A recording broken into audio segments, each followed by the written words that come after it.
Tudo bem, pessoal? Então, vamos aí para a nossa nona aula do curso de microeconomia. Na aula de hoje a gente vai falar sobre concorrência monopolística, que é o quarto e último tipo de mercado que a gente analisa nesse nosso curso. Então, a gente começa aí mostrando quais são as características desse mercado, fala do equilíbrio de curto prazo, do equilíbrio de longo prazo e um pouquinho do papel da propaganda, né, da publicidade nesse tipo de mercado.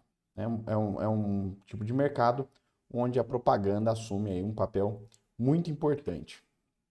Então, basicamente, a gente está falando aí de mais um mercado de concorrência imperfeita, assim como o oligopólio, portanto, vai ter características de mercados competitivos, né, mercados que se aproximam de concorrência perfeita, e características de mercados de oligopólio. Por isso o nome, né? Concorrência monopolística, né? Parece até algo um pouco contraditório, né? Haver concorrência e haver monopólio, mas faz todo sentido, tá? A gente vai entender por que desse nome, né? Então, a parte da concorrência, que traz um pouco de característica de mercado de concorrência perfeita, né? E aí não será perfeita, mas sim monopolística, mas o que traz a competitividade é a existência de muitas empresas, de muitos ofertantes neste mercado. E o que traz a característica de monopolístico é justamente que todas essas empresas, né, todos esses ofertantes trazem produtos que são diferenciados, né, que tem algo uh, né, de característica particular, né, tem a sua peculiaridade, tem a sua exclusividade, né, tem um que ali, tem um pouco de monopólio. Existem muitos concorrentes, mas cada um entregando o seu produto com um pouquinho de exclusividade, de diferenciação, ou seja, algo que garanta a esse ofertante um poder de monopólio, né? Então, muito comum, muitos dos mercados são de empresas que estão, né, que podem ser caracterizadas como em um mercado de concorrência monopolística. Você vai comprar uma pizza, né? Tem, né, na maioria das cidades, aí qualquer cidade com mais de 30 mil habitantes tem aí inúmeras pizzarias, né? Se vai uma cidade grande ali de mais de 100 mil habitantes, dezenas, né? Cidades com 1 milhão de habitantes tem centenas de pizzarias, mas cada pizzaria tem o seu toque especial, né? Tem a sua qualidade, a sua característica, que pode ser desde uma pizza mais econômica, né, com ingredientes mais simples, uma quantidade menor de recheio, mas um preço bom, até pizzas muito elaboradas, com ingredientes sofisticados, um preço mais alto. Então você tem uma grande variedade de qualidades. Algumas com atendimento mais simpático, outras com atendimento nada simpático, outras totalmente automatizadas, né? Então, são características diferentes, são qualidades diferentes, né? E isso permite cada uma ter a sua própria curva de demanda com quantidades vendidas a preços diferentes, né? Então, quantidades diferentes, né, ao mesmo preço, por exemplo, né? Então, você tem ali capacidade de precificação diferente do seu concorrente, devido aos atributos diferentes do seu produto. Então isso é muito comum. Aliás, a gente vai ver, né, que o papel da propaganda nesse tipo de mercado é justamente para tentar convencer o consumidor ou demonstrar ao consumidor, né, explicar às vezes ao consumidor quais são os diferenciais do produto e de tal forma a permitir aí uma precificação, né, acima do custo marginal, que seria o preço de concorrência perfeita, né? Então, o papel da propaganda muitas vezes está nisso. E o que toda empresa quer é justamente ter algum diferencial no seu produto que permita ela a cobrar um preço diferente dos seus concorrentes, né, e direcionar o seu público, né, direcionar os seus consumidores. Então a gente vê essa ânsia por classificação de produtos que muitas vezes poderiam ser do tipo de, poderiam estar vivenciando um mercado de tipo concorrência perfeita para um alinhamento de concorrência monopolística, Então, às vezes, a gente vê empresas que ofertam, né, camisas polo pretinha, igual essa aqui que eu uso, muito simples, muito padrão, né, que a princípio quem está me vendo não sabe a marca da minha roupa, né, aí uma empresa vem e coloca aqui um jacarezinho, né, e aí de repente aquela camisa que eu pago R$ 25, alguém paga R$ 300, né? Então foi um tipo de diferenciação com muito investimento em propaganda, né? Marketing, pessoas famosas e ricas utilizando o produto, é, localização da loja em bairros chiques, né? Nos pontos nobres, no aeroporto, né? Para vender para consumidor que consome viagem internacional. Tem toda uma questão de trabalho da marca para poder diferenciar o produto, o que para mim não faz muito sentido, mas para alguns consumidores faz. E aí alguém está disposto a pagar R$ 300 em algo que eu estou disposto a pagar 25, né? Mas para as pessoas saberem que não é o de 25, ele coloca um jacarezinho, né? E para mim não tem valor, mas para algumas pessoas tem e é suficiente para convencer aquela pessoa que aquele produto é diferente, né? E tem mais valor agregado, né? Então, podem haver argumentos dos mais diferentes possíveis, né? Desde um jacarezinho que para alguém faz sentido, até alguém que tenta explicar de uma forma talvez até científica, né? Fala, olha, né? Então às vezes você, né? Durante muitos anos da minha vida, eu chegava numa lanchonete ou num restaurante no meio da estrada, né? E pedia uma água, né? E fala, dá uma água mineral aí, uma garrafinha de 500 ml de água, né?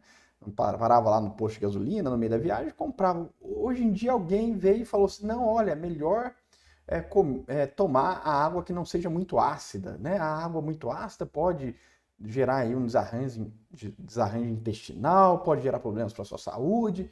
Procure águas alcalinas ou que não sejam muito ácidas, né? E aí agora as empresas de água mineral colocam lá água mineral alcalina, né?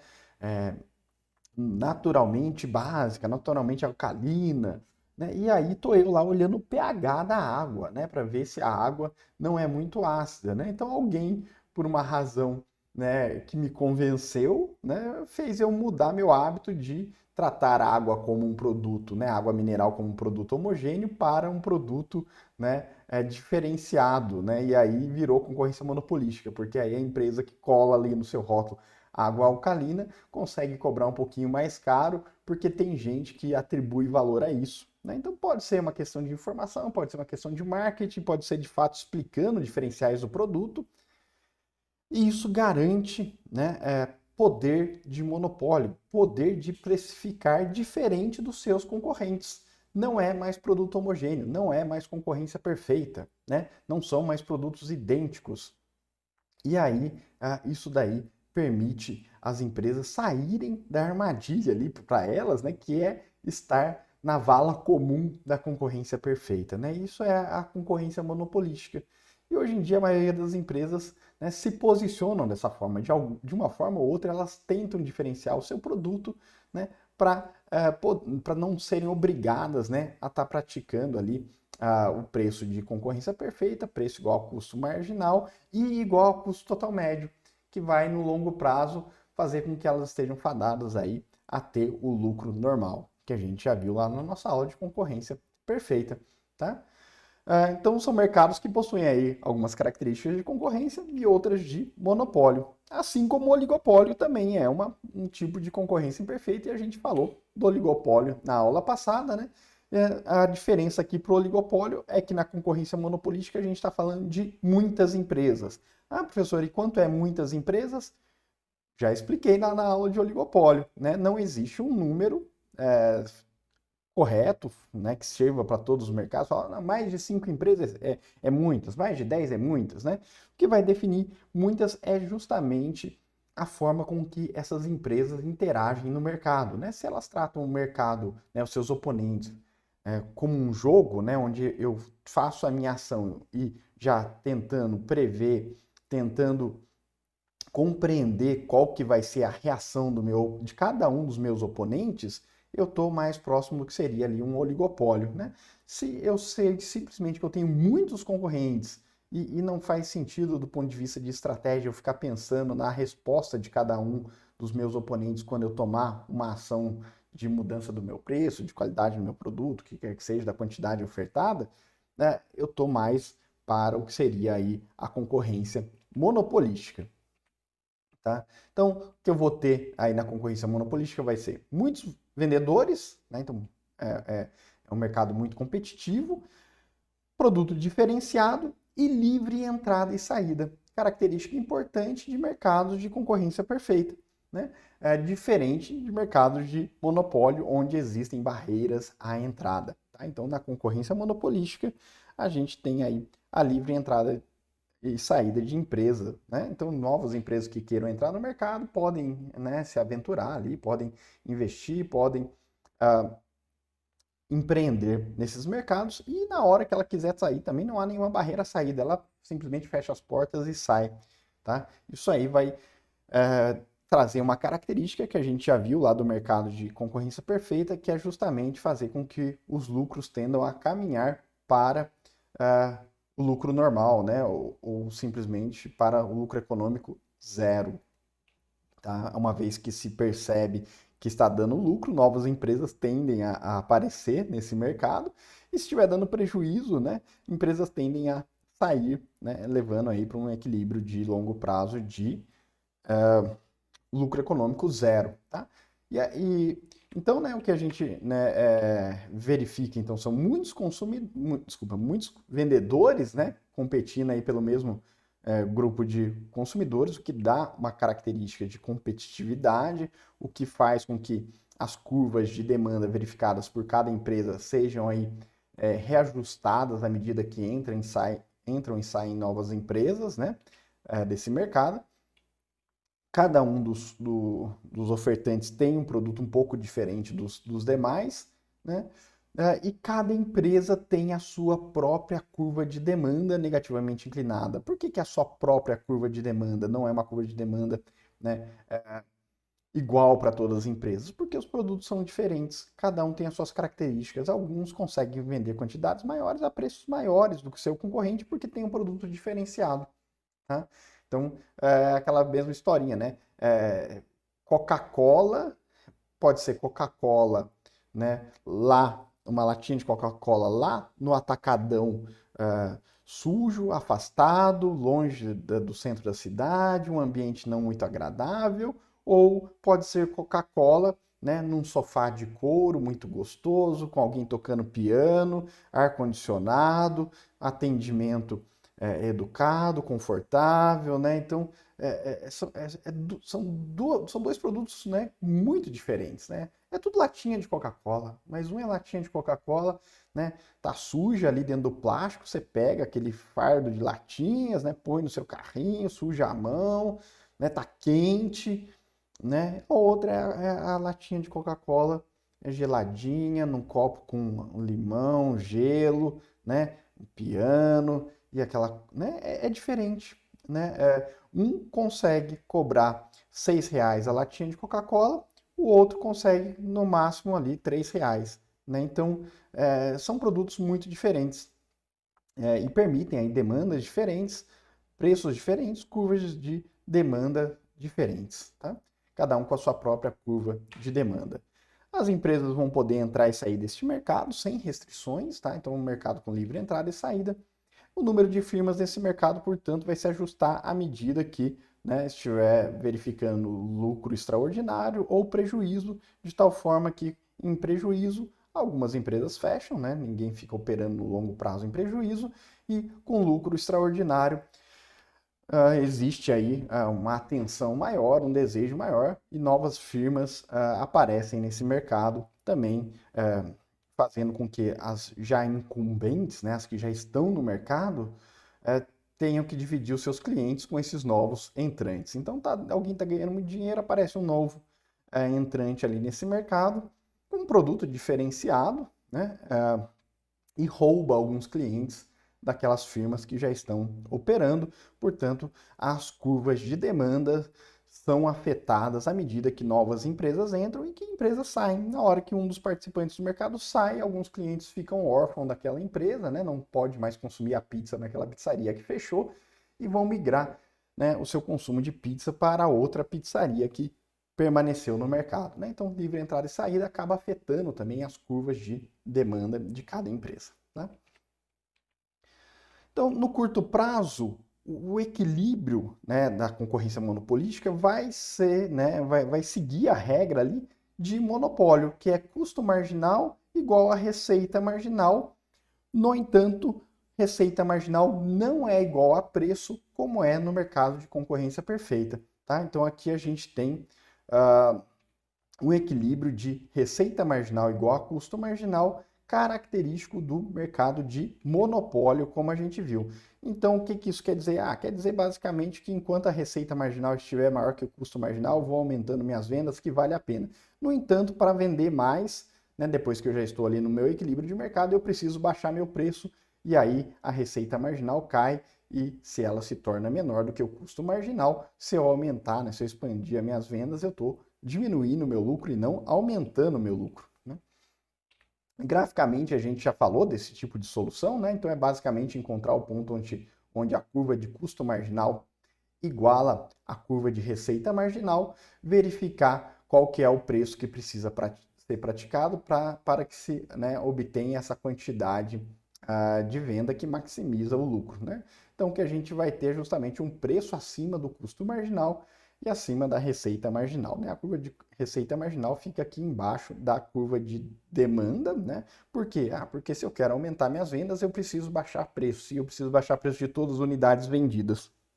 Então, eu tenho essa característica de curva de receita marginal abaixo da curva de demanda. Nesse exemplo aqui, a gente tem um exemplo onde esse ponto de máximo lucro se dá com lucro econômico, né? Ou seja, o custo total médio aqui no nosso exemplo está inferior ao preço praticado, logo a gente verifica aí um lucro, né? Afinal de contas, a receita total vai ser esse quadrado maior, né? Esse retângulo maior, e o custo total vai ser esse retângulo menor, ficando essa faixa cinza aqui, esse retângulo cinza, como o lucro, tá?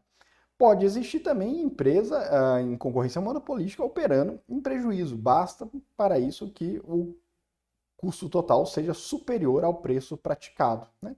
Regra de maximização de lucro, ponto de máximo lucro, curva de custo marginal igual a curva de receita marginal. Encontrou o ponto de máximo lucro, não significa que por ser um ponto de máximo lucro, o lucro será positivo, né? Pode ser o menos negativo possível, né? E aí aqui é esse o nosso exemplo, né? Onde o custo total, né, que nada mais é do que o custo total médio vezes a quantidade vendida, é superior à receita total, que é P vezes Q, né?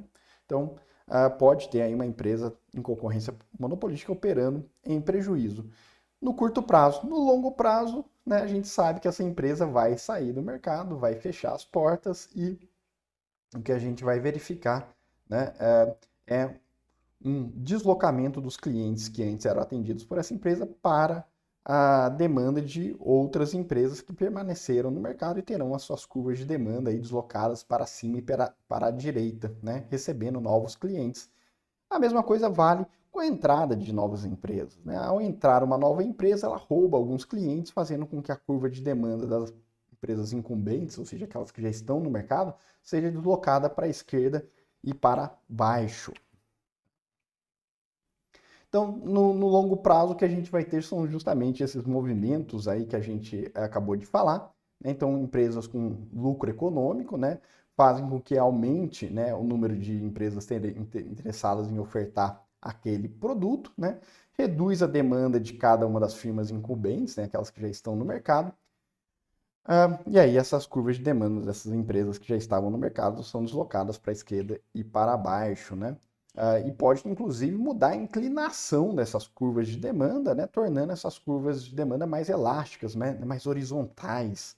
Então, agora que eu tenho uma nova opção para onde migrar, né? Se aquele meu atual fornecedor, né?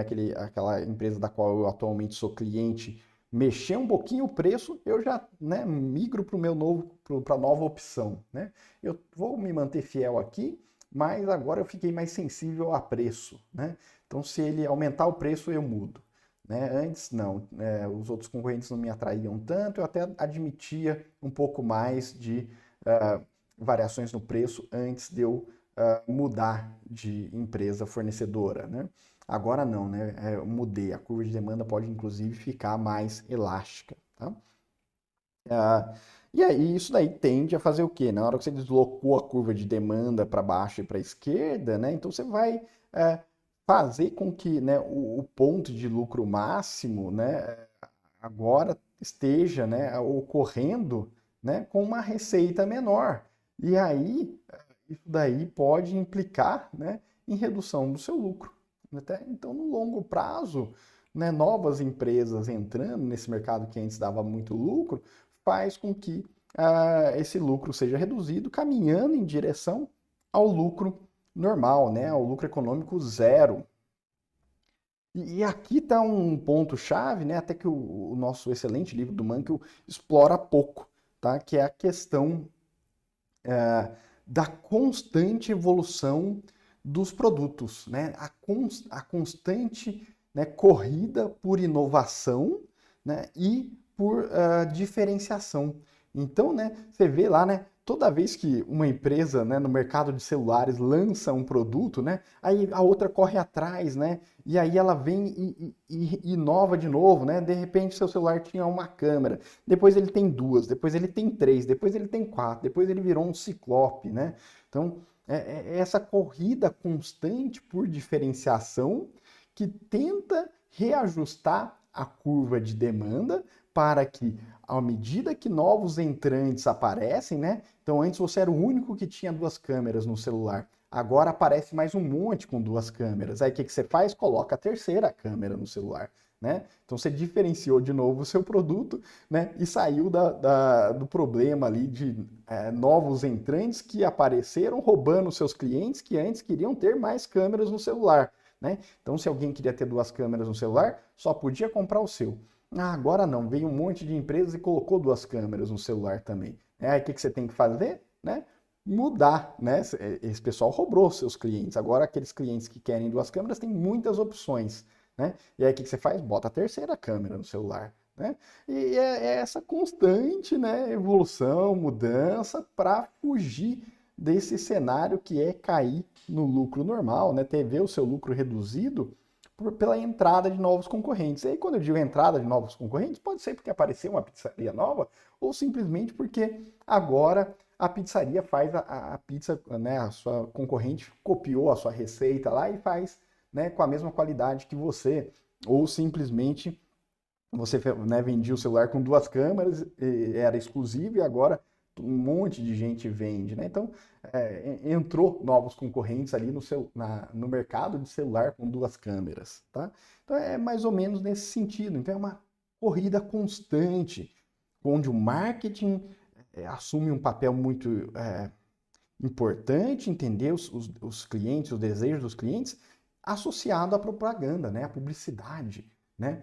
E aí você tem que informar as pessoas, né? Fazer a marca, construir o valor da marca, divulgar que três câmeras é melhor do que duas, e aí você paga o review lá do YouTuber Tech, e aí você, né, paga o famoso lá para tirar foto e ficar bonito, e falar, olha como é melhor quando tem três câmeras, né? Para tentar, né, de realocar a sua curva de demanda, trazendo de volta para sua marca aqueles clientes que você poderia estar perdendo na medida que outros, né, fornecedores agora também entregam celulares com duas câmeras, tá bom? Mais ou menos essa a lógica que acontece aí no curto prazo, levando para o que seria o equilíbrio de de longo prazo, né? Então, vale para quando está dando lucro, vale para quando está dando prejuízo, né? Então, quando está dando prejuízo, o que acontece é o caminho contrário, né? Diminui o número de produtos ofertados, aumenta a demanda, né? Desloca a curva de demanda para a direita e para cima daquelas empresas que permanecem no mercado, né? Podendo aí, né, aumentar o lucro daqueles que permanecem nesses mercados e, inclusive, aí tornar o produto daqueles que permaneceram mais inelásticos, afinal de contas, agora os clientes deles têm menos opções para onde migrar, caso haja uma mudança no preço do produto. Então, é isso que acontece no longo prazo, entrada e saída de empresas, né? E novos ciclos de constantes diferenciações de produto, né? Então, isso daí pode ser o que garante a manutenção do lucro econômico positivo no longo prazo, tá bom? Então, falamos aí, né, no longo prazo, o lucro continua sendo, o ponto de máximo lucro continua sendo definido como aquele de receita marginal igual a custo marginal. A curva de demanda negativamente inclinada coloca esse tipo de mercado com uma característica que é essa de preço superior a custo marginal, né? A gente chama aí de markup, né? Quando a empresa consegue praticar um preço acima do custo marginal, ela tem um markup, né? Tem uma marcação acima do custo marginal, né? E muitas vezes associado aí com o que seria poder de monopólio. Afinal de contas, no cenário mais competitivo de concorrência perfeita, não há markup. Preço é igual a custo marginal, né? Se a gente está praticando um preço acima do custo marginal, a gente também pode entrar naquelas discussões de existência de peso morto, né? E de redução de mercado e etc. Né? Então, falamos aí sobre o que seria aí a configuração de equilíbrio de longo prazo. Então, falamos do markup, né? Então, empresas de concorrência monopolística terão capacidade de markup, né? E estarão operando aí no que a gente chama de capacidade ociosa, né? Como o ponto de máximo lucro se dá quando custo marginal é igual a receita marginal e receita marginal diferente de preço, né? Receita marginal está ali abaixo de preço, né? Então a gente está falando de um mercado onde, no longo prazo, as empresas não necessariamente estão operando, né, no ponto mais eficiente possível, que é aquele ponto onde o custo total médio é o mínimo possível, né? Então essas empresas geralmente têm ali uma capacidade instalada que permite elas aumentarem as suas vendas e elas o farão desde que não precisem reduzir seu preço, né? A gente sabe que se precisar reduzir o preço, receita marginal cai, e aí não é mais ponto de máximo lucro, mas se puder aumentar as vendas sem precisar baixar preço, essas empresas estão preparadas, né? Pois elas não estão operando no seu ponto de mínimo custo total médio, tá? Isso daí, talvez eu falando aqui não faça, não esteja muito claro, mas quando a gente olha ali para o gráfico, né, de concorrência monopolística comparado com o de concorrência perfeita, a gente consegue perceber bem. Vamos olhar para esse gráfico aí para a gente entender o que eu estou falando, né? O que eu falei foi o seguinte, olha, o ponto de máximo lucro é esse daqui, custo marginal igual a receita marginal. Né? Então a empresa vai praticar esse preço aqui, tá? Para obter o máximo lucro possível. Tá? Mas a escala eficiente, ou seja, a escala onde ela teria o menor custo total médio, seria vendendo essa quantidade aqui, né?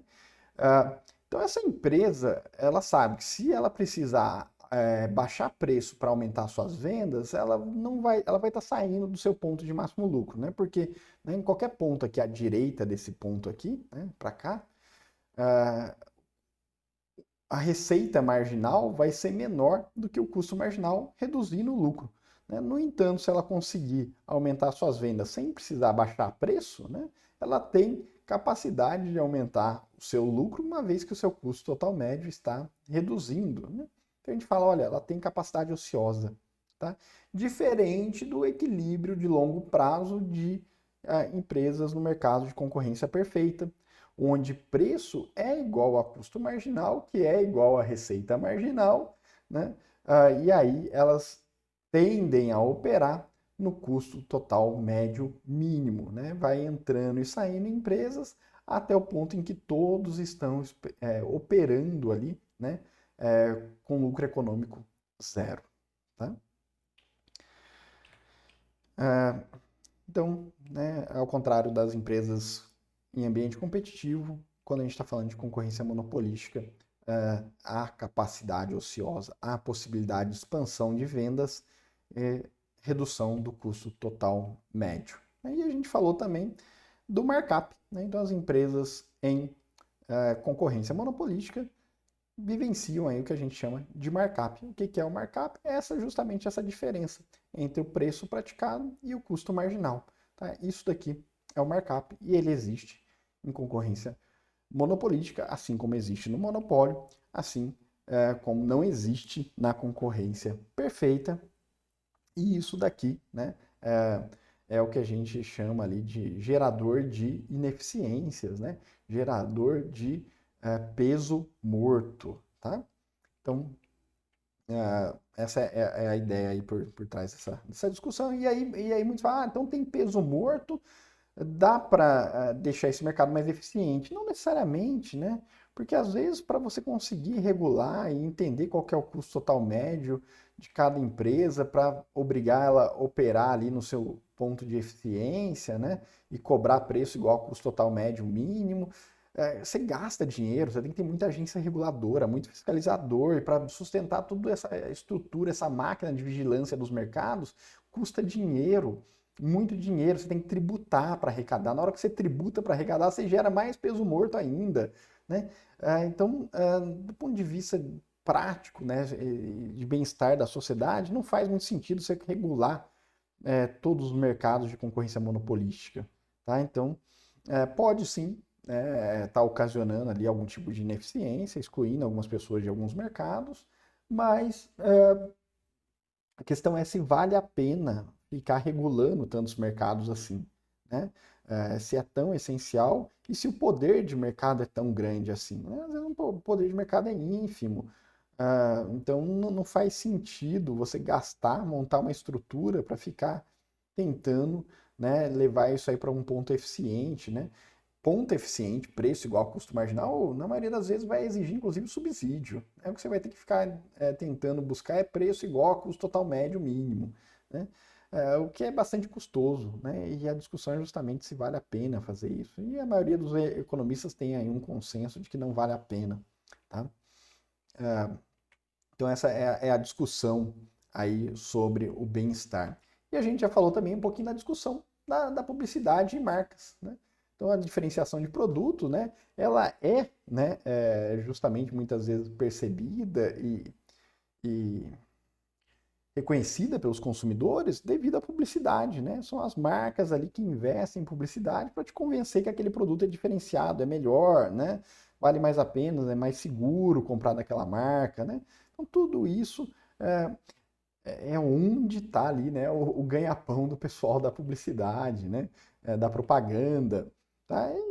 Por outro lado, a gente também tem muita gente que critica, né, que na verdade essa questão de construção de marcas e de publicidade muitas vezes está só manipulando o consumidor e não necessariamente trazendo informação, né? Não de fato explicando que algo é melhor do que o outro, mas simplesmente através de truques psicológicos, né, convencendo ele a comprar um produto que no fundo tem a mesma qualidade que o outro, né, e poderia entregar ali a mesma utilidade, o mesmo bem-estar por um custo muito menor, se não houvesse, né, aí desperdício com propaganda, né, com marketing. Então, é uma discussão também muito presente aí dentro da teoria econômica. Então, a gente fechou agora nossa análise dos tipos de mercado, né? Então, a gente começou falando de concorrência perfeita, falou de monopólio, falou de oligopólio e agora concorrência monopolística. A maioria dos mercados estão ali, né? Em oligopólio, concorrência monopolística. Temos também, é bom saber de monopólio, principalmente no mundo onde a gente está falando cada vez mais de concessões, né? De serviços públicos, principalmente o Brasil, que é um país carente em serviços de qualidade, né? E aí serviços concedidos, né? Onde há um regulador, onde há garantia de mercado, né? Então é muito bom também estar por dentro da discussão de monopólios, né? Então fechamos aí a nossa discussão de mercados e na próxima aula a gente fala sobre tributação, né? Como é que os impostos afetam equilíbrio de mercado. Tá? E aí a gente fecha o nosso curso de microeconomia. Um abraço e até a próxima aula, pessoal.